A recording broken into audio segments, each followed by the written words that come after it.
সুন্দরবন গ্রামে বাস করত রমিজ নামের এক কৃষক। অন্যের জমিতে চাষবাস করে তার দিন ভালোভাবে কেটে যেত। সে খুবই সৎ ছিল, মানুষের অনেক উপকারও করত। কিন্তু তার বউ ছিল বড্ড বদমেজাজি মহিলা। আজ বিকেলে উত্তরপাড়ার জমিতে কিছু বেগুন লাগাবো। বাজারের থলেটা দাও তো। বেগুনের চারা কেনার সাথে সাথে কিছু বাজার সদাই করে আনি। আমার জন্য কিন্তু একটা লাল শাড়ি আনবে।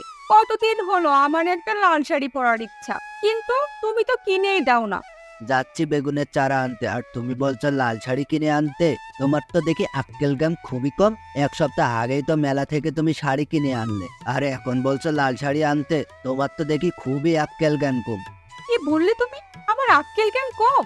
কি দিন এলো আমার! আমার নাকি আক্কেল জ্ঞান কম? আমি বলে তোমার সংসার করছি, আমার ঠিকঠাক ভরণ পোষণটা দিতে পারো না, আবার বড় বড় কথা বলছো। এই নাও বাজারের ব্যাগ। উফ, তোমার সাথে ঝামেলা করার আমার কোনো ইচ্ছা নেই। এখন আমি গেলাম, অনেক দেরি হবে আমার ফিরতে। তুমি তোমার মতন খেয়ে দিয়ে নিও।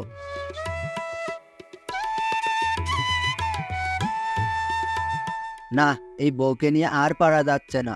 সারাদিন এই লাগবে ওই লাগবে, ভালো লাগে না আর ভালো লাগে না। বেগুনের চারা কিনে আবার শাড়ি কিনতে হবে। যাই, আগে বেগুনের চারা কিনে নি, যাওয়ার পথে একটা শাড়ি কিনে নেব।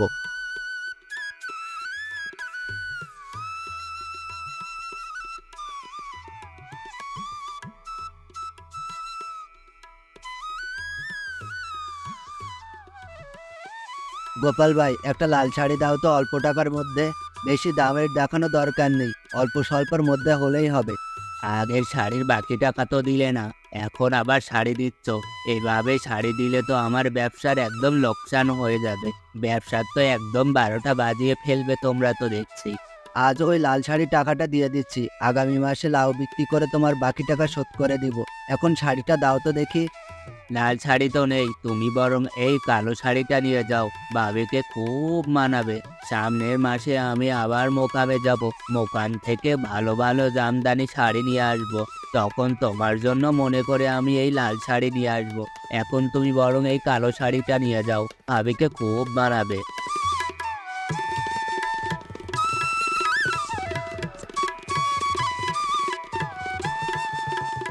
গিন্নিটা তো বদমেজাজি। লাল শাড়ি কিনতে বললো, আমি নিলাম কালো শাড়ি। কি জানে আজ বাড়ি গেলে কি হয়। যাই, বাড়ি যাই, তারপরে যা হয় তখন দেখা যাবে।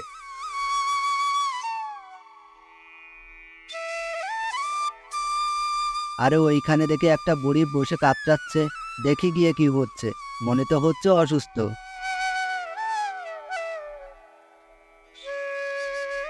এই যে বুড়িমা, তুমি এইভাবে রাস্তার ধারে বসে আছো কেন? তোমার শরীরটা কি খুব খারাপ? কে গো বাচ্চা তুমি? আমি রমিজ, মানিকপুর গ্রামে আমার বাড়ি। তা তুমি এভাবে রাস্তার মাঝে বসে কাতরাচ্ছ কেন? তোমার কি হয়েছে গো বুড়িমা? আমার যে কেউ নেই বাবা, সকাল থেকে কিচ্ছু খাইনি। গায়ের শাড়িটাও বৃষ্টির পানিতে ভিজে গিয়েছে। আহারে, তোমার তো অনেক কষ্ট। এই নাও, এই রুটিটা তুমি খেয়ে নাও। আর এই শাড়িটা নাও, বাড়ি গিয়ে ভেজা শাড়িটা বদলে ফেলে এই শাড়িটা পরে ফেলো। না না বাবা, তুমি বাড়ির জন্য খাবার কিনেছো, শাড়ি কিনেছো, আমি কিভাবে এসব নিয়ে বলো তো? এসব আমার লাগবে না, তুমি বরং বাড়ি নিয়ে যাও। না না, তুমি অনেক অসুস্থ, আগে তুমি খেয়ে নাও। আমি দরকার হলে বাজার থেকে আবার কিনে নেব। এসব নিয়ে তোমার কোনো চিন্তা করা লাগবে না। এখন খেয়ে নাও তো। তুমি কতদিন না খেয়ে আছো, তোমাকে দেখে আমার খুব মায়া লাগছে। বাবা, তোমার মনটা অনেক ভালো, আমার কাছে তোমাকে দেওয়ার মতো কিচ্ছু নেই। এই হাঁড়িটা বাড়ি নিয়ে যাও, তোমার অনেক কাজে আসবে। না না, আমার এসব কিছুই লাগবে না। চলো এখন তোমাকে বাড়ি দিয়ে আসি। না না, আমি একা যেতে পারবো। রুটিটা খেয়ে একটু সুস্থ লাগছে, তুমি এই হাঁড়িটা নিয়ে যাও, খুব যত্ন করে রেখো। এটা কোনো সাধারণ হাঁড়ি না, এই হাঁড়ির কাছে দিনে একবার যা চাইবে তাই দিবে। তবে হ্যাঁ, দিনে একবারের বেশি কিছু চাইবে না। এখন যাও বাবা, বাড়ির দিকে যাও। আমার জন্য তোমার অনেক সময় নষ্ট হলো। আরে না, এভাবে বলো না। তোমার কোনো সমস্যা হলে সুন্দরপুর গ্রামে গিয়ে আমার নাম বলো, সবাই আমার বাড়ি তোমাকে চিনিয়ে দেবে। এখন যাই তাহলে, অনেক বেলা হলো।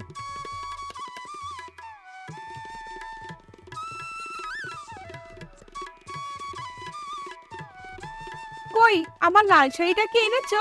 দাও তো দেখি কেমন শাড়ি এনেছো। গিন্নি, বাজার থেকে এসেছি, কোথায় তুমি আমাকে এক গ্লাস পানি দিবে, সেবা যত্ন করবে, তা না করে তুমি শাড়ির চিন্তা করছো? তোমার তো দেখি কোনো বিবেক নেই, তুমি একটা বিবেকহীন ব্যক্তি। শাড়ি আমি আনিনি।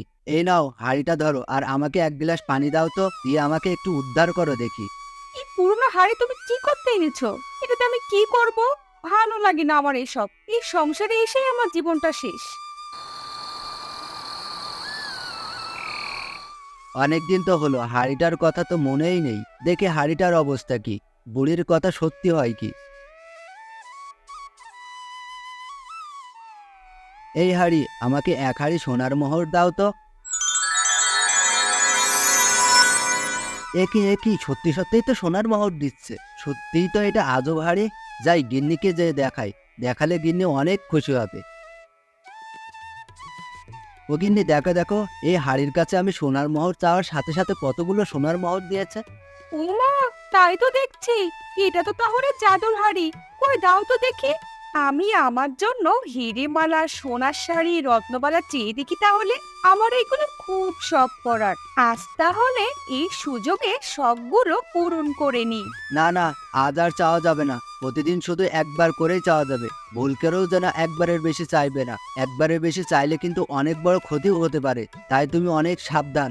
তোমাকে একটা কথা বলি, তোমার তো আর লোক কম না। তুমি এই হাড়ির কাছে চাইলে একবারই চাবে, একবারের বেশি চাইবে না। হাড়ি থেকে অর্থমোহর সব পেয়ে রমিজের দিন ভালোভাবে কেটে যাচ্ছিল। দেখতে দেখতে সে ধনী হয়ে যায়, কিন্তু রমিজের বউ এত কিছু পেয়েও সুখী ছিল না। তার ভিতরে সুন্দরী ও রানী হবার মতো বাসনা জাগে। এতদিন তো শাড়ি গহনা অর্থ সম্পদ সবই পেলাম। এবার আমি এই পৃথিবীর সবচেয়ে সুন্দর মহিলা হতে চাই। হাড়ির কাছে চেয়ে দেখি। এই হাড়ি, আমাকে সবচেয়ে সুন্দরী মহিলা বানিয়ে দাও তো। আরে সত্যি তো আমাকে রানীর মতো লাগছে। সবতে দেখছি ঠিকঠাক আছে। গায়ের রংটা আরেকটু ফর্সা হলে ভালো লাগবে। এবার হাড়ির কাছে চেয়ে দেখি। আমার স্বামী যে মানুষ, ইচ্ছা করে এমনটা বলেছে। আজ আমি শুনবো না ওর কথা।